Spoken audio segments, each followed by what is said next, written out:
Olá, gente. Eu vou falar um pouco hoje sobre os procedimentos antes da coleta sanguínea. Preparo da sala da coleta.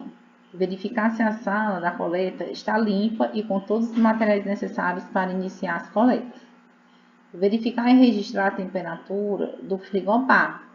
Em planilha própria, a variação deve estar entre 2 até 8 graus Celsius, certo? Tem que ser tudo registrado, tá? Existe uma planilhazinha que você tem que anotar todos os dias. O horário, a temperatura dessa geladeira, não é nem, eu posso nem falar frigobar. Hoje a gente trabalha com câmara fria, né? O mais atual. Aqui no slide tem frigobar, mas o termo mais correto seria câmara fria, tá? O mais atual. O preparo da caixa térmica para o transporte. Então, primeiro você tem que conhecer o vencimento também desse gelo reciclável, tá? As bombinas, né, que falam, porque tem vencimento também. Antes de iniciar as coletas, calçar as luvas, climatizar a caixa térmica com a quantidade necessária de barras de gelóis congelados para manter a temperatura adequada, sempre observar a validade desses gelóis, né? Nunca você vai abrir a caixa durante o período de coleta, tá? Não abrir a caixa durante o período da coleta e observar se o termômetro da caixa está funcionando corretamente, né? Porque tem que ficar nessa temperatura, ok? Cadastro do usuário. Você também tem que ter noção de informática, tá certo? Não é só a mão, não. Então, o cadastramento do usuário ele deve ser a primeira atividade a ser realizada. É fundamental para garantir a rastreabilidade em todas as etapas que se seguirão. A letra tem que estar legível. Pelo amor de Deus, vamos melhorar essa letra, tá horrível.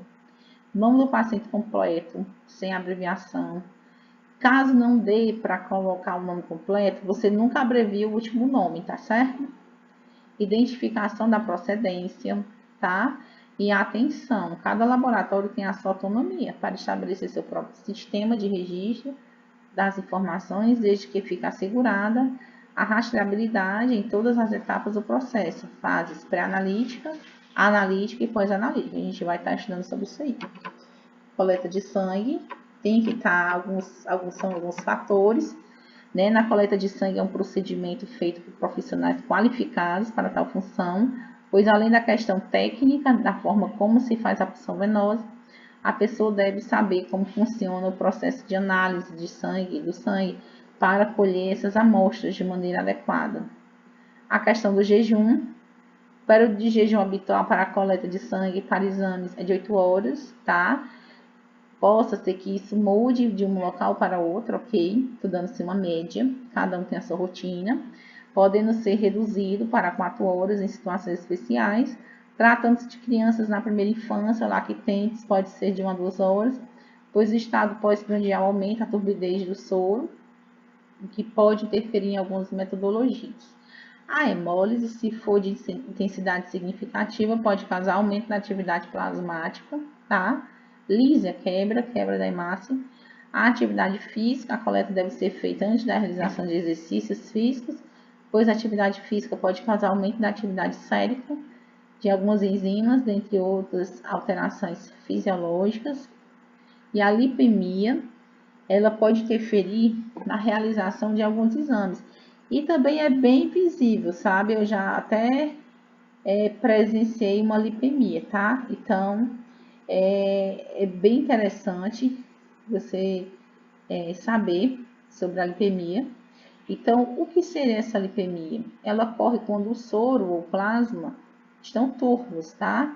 Saber essa coloração que está aí. E leitosos, ao invés de lípidos e de cor amarelo claro, tá?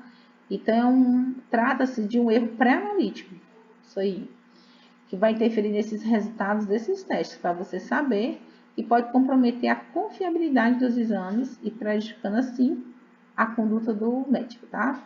Então, bem interessante que ele vai confiar em você do laboratório. Então, pode interferir na realização de alguns exames que usam metodologias colorimétricas ou turbidimétricas, tá?